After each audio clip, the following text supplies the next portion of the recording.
warahmatullahi wabarakatuh. Halo, perkenalkan saya Junia Rohimat Sadiah dengan NIM 857525049. Saya merupakan mahasiswa Universitas Terbuka semester 6 dari UPBJJ UT Bandung.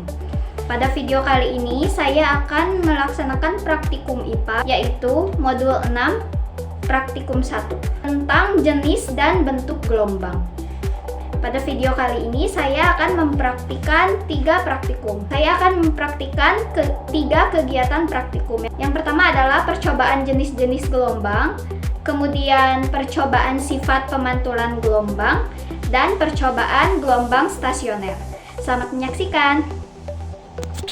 Percobaan pertama adalah percobaan jenis-jenis gelombang. Alat dan bahan yang diperlukan adalah selingki, kemudian kabel listrik, lalu karet gelang. Pertama-tama, ambil selingki, rentangkan di atas lantai yang licin. Ikat salah satu ujung selingki pada tiang yang cukup kokoh untuk menahannya. Lalu, gerakkan ujung selingki dengan cepat ke kiri dan ke kanan. Ujung selingki mengalami getaran atau usikan yang arahnya tegak lurus, yaitu ke kiri dan ke kanan. Sehingga gelombang adalah getaran yang merambat yang membawa energi dari satu tempat ke tempat lain tanpa memindahkan materi atau mediumnya secara permanen. Nah, gelombang ini disebut dengan gelombang transversal, yaitu gelombang yang arah getarnya tegak lurus terhadap arah rambatnya. Seperti pada kasus ini diusik ke kanan ke kiri, maka gelombang merambat maju ke depan. Selanjutnya, ikatkan karet gelang di tengah-tengah selingki. Kemudian, usik lagi ujung selingki ke kiri dan ke kanan.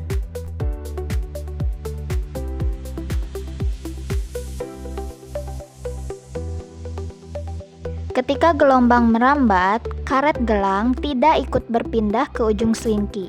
Terlihat karet gelang hanya bergerak bolak-balik atau bergetar ke kiri dan ke kanan mengikuti gerak lilitan selingki. Nah, ulangi kembali langkah-langkah tadi, namun selingki diganti menggunakan kabel. Nah, antara selingki dengan kabel listrik terdapat perbedaan pada hasil gelombang transversalnya. Pada kabel listrik, amplitudo gelombangnya lebih kecil daripada selingki dan gelombang lebih cepat redam dan hilang. Hal ini terjadi karena kabel listrik memiliki massa yang lebih berat dan bersifat kaku dibandingkan selingki. Selanjutnya, kita juga akan ikatkan karet gelang pada kabel. Seperti sebelumnya, karet gelang yang diikat pada kabel terlihat bertahan di posisinya. Hal ini membuktikan bahwa partikel medium hanya menumpang bergetar di tempat untuk mengoper energi dari tangan. Selanjutnya, ambil lagi selingki dan rentangkan di atas lantai yang licin. Ikat salah satu ujungnya pada tiang yang kokoh. Lalu, usikan ujung selingki yang dipegang berulang-ulang dengan cepat ke belakang dan ke depan. Nah, ketika selingki didorong dan ditarik, maka akan terbentuk area yang rapat dan area yang renggang secara bergantian. Gelombang ini dinamakan gelombang longitudinal. Nah, percobaan selanjutnya adalah percobaan sifat pemantulan gelombang.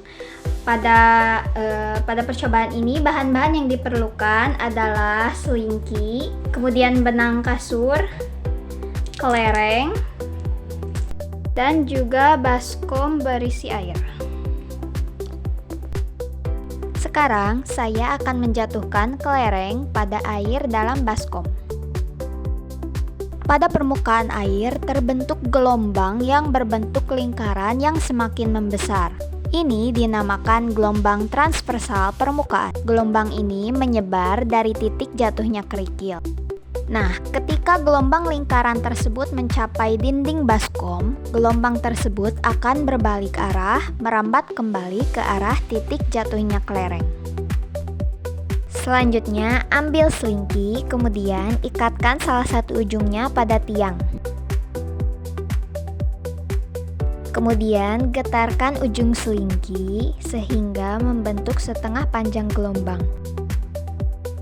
Dapat dilihat denyut gelombang yang dikirimkan akan memantul kembali setelah mencapai tiang. Selingki yang ujungnya diikat di tiang mengalami fase gelombang balik sebesar 180 derajat. Artinya, jika gelombang yang dikirimkan berupa bukit, maka gelombang tersebut akan memantul kembali sebagai lembah.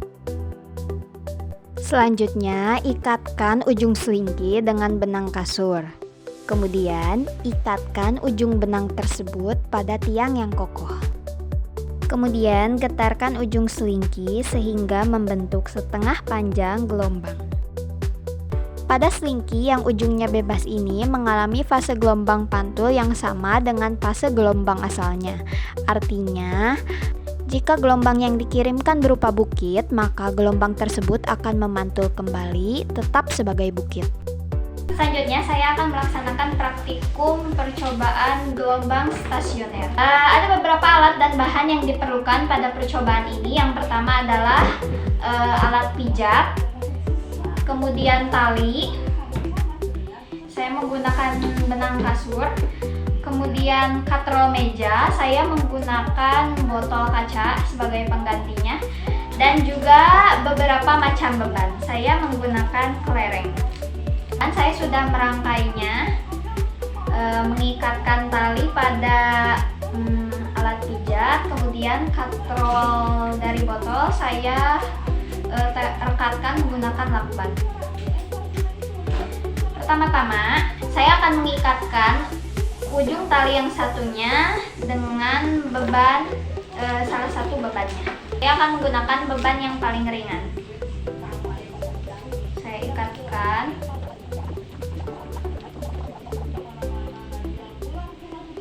Kemudian saya gantungkan melewati katrol. Lalu saya akan menyalakan alat pijatnya.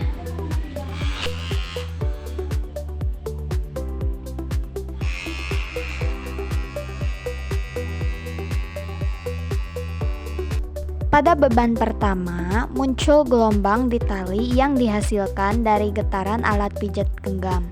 Jumlah perut gelombang yang muncul adalah sebanyak 3 perut yang masing-masing adalah sepanjang 7 cm. Saya juga akan mengikatkan beban kedua pada ujung tali.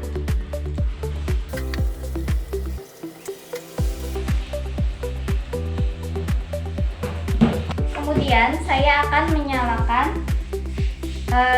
alat pijatnya kembali.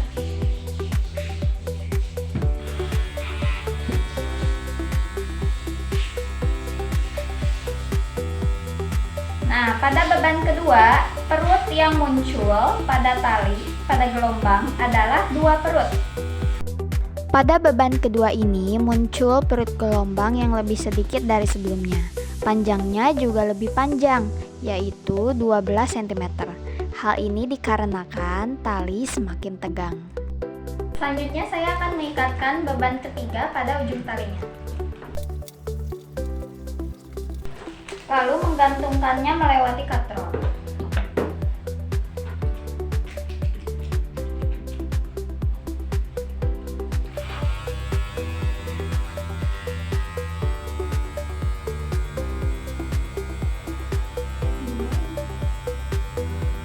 Nah, pada beban ketiga ini tali tidak menunjukkan gelombang yang signifikan seperti sebelumnya.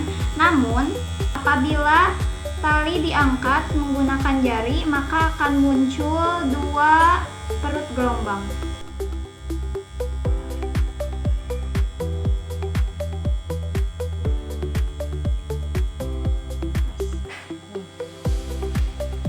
Kesimpulannya, terdapat perbedaan antara gelombang transversal dan gelombang longitudinal. Gelombang transversal merupakan gelombang yang arah getarnya tegak lurus dengan arah rambatnya. Gelombang ini membentuk pola yang jelas berupa bukit dan lembah. Sementara gelombang longitudinal adalah gelombang yang arah getarnya searah atau sejajar dengan arah rambatnya. Gelombang ini membentuk pola rapatan dan renggangan. Kemudian, pada percobaan pemantulan pada permukaan air, terbentuk gelombang mekanik berjalan yang membentuk lingkaran dan merambat keluar. Nah, gelombang yang menabrak dinding pembatas wadah akan dipantulkan kembali ke arah pusat usikan. Kemudian, ketika gelombang transversal mencapai ujung yang terikat pada selingki, kuat gelombang akan dipantulkan kembali dengan fase yang berlawanan atau 180 derajat dari gelombang asalnya. Sedangkan pada selingki ujungnya bebas, gelombang pantul akan kembali dan memiliki fase yang sama atau searah dengan gelombang asalnya. Selanjutnya, pada percobaan gelombang stasioner, gaya tegangan tali berbanding lurus dengan panjang gelombang. Semakin banyak beban yang digantung, maka tali akan semakin tegang dan kecepatan rambat gelombang akan meningkat. Nah, karena frekuensi sumber getar konstan, peningkatan kecepatan ini mengakibatkan panjang gelombang melar dan membesar, yang ditandai secara visual dengan berkurangnya jumlah perut gelombang yang terbentuk di sepanjang tali. Kemudian saya juga dapat menyimpulkan bahwa faktor mekanis luar seperti gaya gesek pada tumpuan katrol botol dapat bertindak sebagai peredam yang mengecilkan amplitudo gelombang stasioner, yang mana dapat dioptimalkan dengan tumpuan yang lebih fleksibel seperti jari tangan.